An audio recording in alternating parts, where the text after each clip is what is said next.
एक बार फिर मैं आपके सामने हाजिर हूं एक नए वीडियो के साथ। Myself professor CP Bhasin, former senior professor of chemistry, Hemchandracharya, north Gujarat university Patan, Gujarat. Friends, I am a doctor but I did doctorate in chemistry. I am not a medical doctor, मैं एक मेडिकल डॉक्टर नहीं हूं, लेकिन एक teacher होने के नाते और अपने जीवन के अनुभवों को देखते हुए ये मैं बहुत छोटा सा वीडियो आप लोगों के सम्मुख पेश कर रहा हूं। मेडिकल डॉक्टर्स के लिए तो ये इतना प्रिलिमिनरी है कि शायद वो ना ही देखें तो अच्छा है, और ये देख भी लें तो कोई एतराज नहीं। लेकिन मैं अपने सभी मित्रों से एक प्रार्थना करना चाहूंगा। बहुत अच्छी कहावत है, हेल्थ इज वेल्थ। यदि आपकी हेल्थ सही है, आप वेल्थ कमा सकते हैं, जितना मर्जी है कमा सकते हैं। कोरोना ने हमें बहुत कुछ सिखाया है, इस बारे में मुझे कुछ कहने की जरूरत नहीं है। एक मेरा नम्र निवेदन है, हर किसी व्यक्ति को 40 साल की उम्र के बाद कम से कम साल में एक बार अपना पूरा मेडिकल चेकअप करवाना चाहिए। अब मेडिकल चेकअप से मेरा मतलब क्या है? आप ब्लड सैंपल लेके कई तरह के टेस्ट, आजकल कई पैथोलॉजी लेबोरेटरीज बहुत ही नॉमिनल, मैं समझता हूं 1800 रुपए में इतने टेस्ट हो जाते हैं जो आपकी बॉडी के लिए आवश्यक होते हैं। लेकिन 60 क्रॉस करने के बाद, मैं फिर कह रहा हूं 60 क्रॉस करने के बाद, 60 साल के बाद हर 6 महीने में आपको पूरा बॉडी चेकअप करवाना चाहिए। यह मैं अपने अनुभव के आधार पर बोल रहा हूं। आज जो मैं मेन चर्चा करने जा रहा हूं, क्योंकि कोरोना के बाद एक ही चीज सामने आ रही है, वो है cardiovascular disease, heart attack. Heart attack का कारण क्या होता है? हार्ट अटैक का कारण कुछ सदमा भी होता है। Sudden, if we are emotional, sadly, that may create heart attack. But the main cause which we feel in our daily life, that is cholesterol. Cholesterol के कारण हार्ट अटैक कैसे होता है? जब ब्लड में कोलेस्ट्रॉल बढ़ता है, तब ब्लड का ब्लॉकेज रुक जाता है, ब्लड का सर्कुलेशन रुक जाता है, और उस ब्लॉकेज के कारण कई बार जब ब्लॉकेज 100% पहुंच जाता है, 1, 2, 3 ब्लॉकेज बन जाते हैं, हार्ट काम करना बंद कर देता है। अब यदि मुझसे पूछा जाए क्या कोलेस्ट्रॉल हमारे शरीर में जरूरी है? जी हां, कोलेस्ट्रॉल उतना ही जरूरी है जितने आपके शरीर में रक्त की आवश्यकता है। और व्हाट इज कोलेस्ट्रॉल? कोलेस्ट्रॉल एक तरह का ब्लड फैट है जो लीवर में बनता है। जी हां, cholesterol is one type of blood fat which mainly forms in our liver. अब जब भी हम टेस्ट करवाते हैं, कोलेस्ट्रॉल में कौन कौन से टेस्ट आते हैं और क्या होते हैं, ये मैं बहुत ही प्रीलिमिनरी इंफॉर्मेशन अपने फ्रेंड्स को देना चाहता हूं। सबसे पहले कोलेस्ट्रॉल टोटल आता है। मैंने कहा that is one sort of fat, blood fat. Total cholesterol 200 से कम होना चाहिए। टोटल कोलेस्ट्रॉल, आगे मैं क्लासिफिकेशन पे आऊंगा, but the total cholesterol should be less than 200। What is the unit? Milligram per deciliter, mg per dl. I should write it that is mg per dl, milligram per deciliter. Now I come to some specific terminology. जब भी हम test करवाते हैं, total cholesterol आएगा। LDL, what is LDL? हम लोग LDL सुनते हैं, VLDL सुनते हैं, HDL सुनते हैं। इनका मतलब क्या है? मतलब हमें मालूम होना चाहिए। एलडीएल का मतलब है low density lipoprotein. What is LDL? Low density lipoprotein. LDL, low density lipoprotein, also known as bad cholesterol. That is a bad cholesterol, not good cholesterol. That should be always less than 100। आपकी body में जो low density lipoprotein bad cholesterol है, 100 से कम होना चाहिए, less than 100 होना चाहिए। If that is more than 100, then you are at the risk. Second is very low density lipoprotein. We know density, suppose I divide mass by volume, that is density D is equal to m/v। हम इस complication में नहीं जाते, लेकिन इतना ध्यान रख रहे हैं, वेरी लो डेंसिटी लिपोप्रोटीन का मतलब जिसकी डेंसिटी LDL से भी कम है। That is also a very very bad cholesterol, that should be less than 30. 30 से ज्यादा नहीं होना चाहिए। What is the unit? Again, milligram per deciliter. Then high density lipoprotein that is known as good cholesterol. These are bad and very bad cholesterol, but high density lipoprotein, HDL, good cholesterol, that should be more than 40. That should be more than 40. Low density lipoprotein should be less than 100. Bad cholesterol.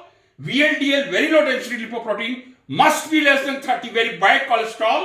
But HDL, high density lipoprotein, more than 40, that is not a good cholesterol because that remove the bad cholesterol from our body. यहां आते हैं, यदि आपके शरीर में LDL बढ़ गया है, लो डेंसिटी लिपोप्रोटीन बढ़ गया है, बैड कोलेस्ट्रॉल बढ़ गया है, मीन्स 100 से कम होना चाहिए, 120, 130, 140 पहुंच गया, that is a sign you are on the risk of cardiovascular disease. VLDL, that must be below 30. यदि 30 से बढ़ के 50 तक चला गया है, you are at a very high risk of cardiovascular disease. Now, what we feel, cholesterol is always bad. I did say no. HDL, high density lipoprotein, that is a good cholesterol which is required in our body. And that should be more than 40. Now what happens, ये मैं अपने personal experience में बोल रहा हूं, यदि bad cholesterol बढ़ेगा तो हमें मालूम पड़ जाता है, एलडीएल हो, वेरी लो डेंसिटी लिपोप्रोटीन हो, हमारे शरीर में कोई खराबी है। लेकिन यदि हाई डेंसिटी लिपोप्रोटीन हमारे शरीर में कम हो जाता है, ध्यान से सुनिएगा, यदि एचडीएल गुड कोलेस्ट्रॉल हमारे शरीर में कम हो जाता है, तब भी उतनी ही चिंता का विषय है जितना बैड कोलेस्ट्रॉल बढ़ने पे है। आप ये मत सोचिए यदि गुड कोलेस्ट्रॉल कम हो गया आप उतनी ही रिस्क में हैं। यदि ये कोलेस्ट्रॉल 40 से कम होकर 35 जाता है, you can take the measure, but if goes to 30 that is a very risky signal. Means यदि आपका गुड कोलेस्ट्रॉल कम हो गया है, आप उतने ही चिंतित हो जितने बैड कोलेस्ट्रॉल होने पर होते हैं, और आपको डॉक्टर से कंसल्ट करके मेडिसिन लेनी चाहिए। तो हमारे शरीर में वैसे इंटरमीडिएट डेंसिटी लिपोप्रोटीन भी होता है, लेकिन वहां मैं उसका जिक्र नहीं करूंगा क्योंकि उसका टेस्ट होता भी नहीं है। लेकिन 3 टर्मिनोलॉजी हैं, LDL low density lipoprotein should be less than 100, also known as bad cholesterol. VLDL, very low density lipoprotein, must be less than 30, that is very bad cholesterol. HDL, high density lipoprotein, that should be more than 30. ये दोनों 100 और 30 से कम होने चाहिए, लेकिन good cholesterol 40 से ज्यादा होना चाहिए। यदि आपका गुड कोलेस्ट्रॉल 30 चला गया है, 30 से नीचे चला गया है, आपको हार्ट अटैक का उतना ही रिस्क है जितना लो डेंसिटी लिपोप्रोटीन के बढ़ने पे। तो फ्रेंड्स ये ध्यान रखिएगा। और एक दूसरा मैं हार्ट के बारे में डिस्कस करना चाहूंगा, काफी कम लोगों ने इसका नाम सुना होगा, दैट इज पेरिकार्डियोसेंटेसिस। व्हाट इज पेरिकार्डियोसेंटेसिस और पेरिकार्डियल टैप? हमारा हार्ट है, हार्ट के चारों तरफ एक पेरिकार्डियम होता है जो हमारे हार्ट की रक्षा करता है, हमारे हार्ट को प्रोटेक्ट करता है। ये बात सही है। हार्ट और पेरिकार्डियम के बीच में तकरीबन 10 ml पानी होता है। 10 ml water is there, approx 10 ml between pericardium and heart. But sometimes जब वो वाटर की क्वांटिटी बढ़ जाती है तब बहुत घातक हो जाती है, और मैं उससे गुजर चुका हूं। मैं इसका जिक्र शायद आपको पर्सनली करके बताऊं। 2009 में ऑल ऑफ सडन मुझे फीवर हुआ, बुखार हुआ, शाम को बढ़ जाता था। जितने पैटर्न में स्पेशलिस्ट थे सबसे कंसल्ट किया, किसी ने मलेरिया का ट्रीटमेंट दिया, किसी ने वायरल का दिया, किसी ने टाइफाइड का दिया, कोई रेमेडी नहीं हो रही थी, वीकनेस बढ़ती जा रही थी। अल्टीमेटली 20 डेज के बाद वहां एक कार्डियोलॉजिस्ट थे, बाई चांस मुझे मालूम चला ये अच्छे कार्डियोलॉजिस्ट हैं, मैं उनके पास गया, उन्होंने मेरा इको किया। इको करते ही वो बोले कि आप तुरंत जाइए अहमदाबाद, आपके हार्ट के चारों तरफ पानी भरा हुआ है। मैंने कभी नहीं सुना था, प्लूरोसिस सबने सुना है, हार्ट में पानी भरता है, हार्ट के चारों तरफ पानी भर जाता है, और उसका कॉन्सिक्वेंस क्या? बुखार आ रहा है, ठीक नहीं हो रहा है। Next day I was at Ahmedabad, a very good doctor. I consulted. He did say, yes, you have pericarditis. अब आपको वही ट्रीटमेंट टीबी का, ट्यूबरक्लोसिस का लेना पड़ेगा। 3 महीने तक मैंने उसका ट्रीटमेंट लिया था और वो पानी सुखाया गया था। अब मैं एक बात और शेयर करना चाहूंगा आपसे। कई बार हम लोग कैसे ओवर कॉन्फिडेंट होते हैं, जब वो पानी सूख गया, मेरा पेरिकार्डियम जो लगभग एक पेपर के बराबर थिक होता है, वो 1 mm थिक हो गया था। मुझे मालूम नहीं था, जब मैं 3 महीने का ट्रीटमेंट लेने के बाद यूनिवर्सिटी अप स्टेज जाता था अपने रूम में, ब्रीथलेस हो जाता था, सांस नहीं ले पाता था। मैंने कहा ये क्या हो गया अचानक। Then I went to the Ahmedabad. Doctor ने कहा आप एंजियोग्राफी कराइए, हो सकता है आपका अब बढ़ गया हो कोलेस्ट्रॉल।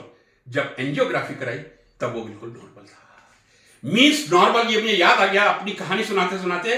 कोलेस्ट्रॉल किस लिमिट तक हो सकता है? 40 तक यदि कोलेस्ट्रॉल है, 40% या मैं कहूंगा यदि 40% कोलेस्ट्रॉल है आपकी ब्लड वेसल्स में, आपको कोई नुकसान नहीं। उस समय मेरा जो कोलेस्ट्रॉल परसेंटेज आया था, आई रिमेंबर 37% था।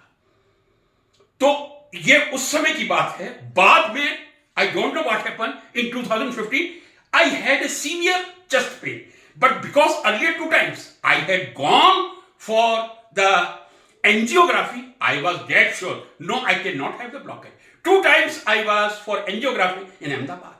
So I was that confident. I could not find. But one fine morning, my doctor suggested me, you go to Ahmedabad and go for angiography. That time, जो मेरी पहले 37% था, वो blockage बढ़ के 100% और 95% हो गया था। तो पहले मेरे शरीर में ब्लॉकेज नहीं था, मेरे खान पीन में कोई चेंज नहीं था, लेकिन दैट इज लाइफ स्टाइल। जब मैं 2015 दिसंबर में गया था, तब मेरी 2 आर्टरीज पूरी तरह से ब्लॉक थी, एक 100 और एक 90%। क्योंकि मैंने आपसे बताया जब पेरिकार्डाइटिस मुझे हुआ था, मेरे हार्ट के पेरिकार्डियम को रिमूव किया था, तो एंजियोग्राफी के बाद एंजियोप्लास्टी ही एक साधन था, बाईपास नहीं कर सकते थे क्योंकि मेरा पहले चेस्ट ओपन हो चुका था। तो फ्रेंड्स, हम टाइम टू टाइम कम से कम, बहुत ही मैं कह रहा हूं नॉमिनल, यदि आज के टाइम में 1800 रुपए में आपके पूरे बॉडी का चेकअप हो जाता है, मैं समझता हूं बहुत ही नॉमिनल है। कृपया हम अपनी हेल्थ पर ध्यान रखें।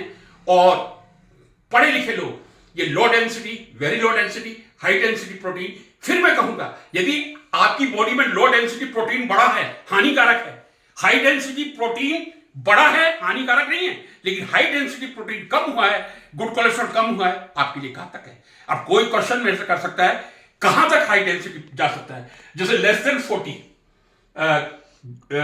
Good cholesterol should not, more than 40 मैंने लिखा है, कहां तक जा सकता है? 80 तक all right. If that is 80, generally होता नहीं है, देन इट्स ऑल राइट। यदि हाई डेंसिटी लिपोप्रोटीन एसडीएलबी 80 एक्सीड कर जाता है, अगेन आप रिस्क में हैं। लेकिन ऐसा बहुत कम होता है कि हाई डेंसिटी लिपोप्रोटीन या गुड कोलेस्ट्रॉल बड़े, जनरली कम ही होता है, और वो कम होना उतना ही घातक है जितना बैड कोलेस्ट्रॉल का बढ़ना होता है। Friends, I hope this video about our body consciousness will help my friends. Thank you very much.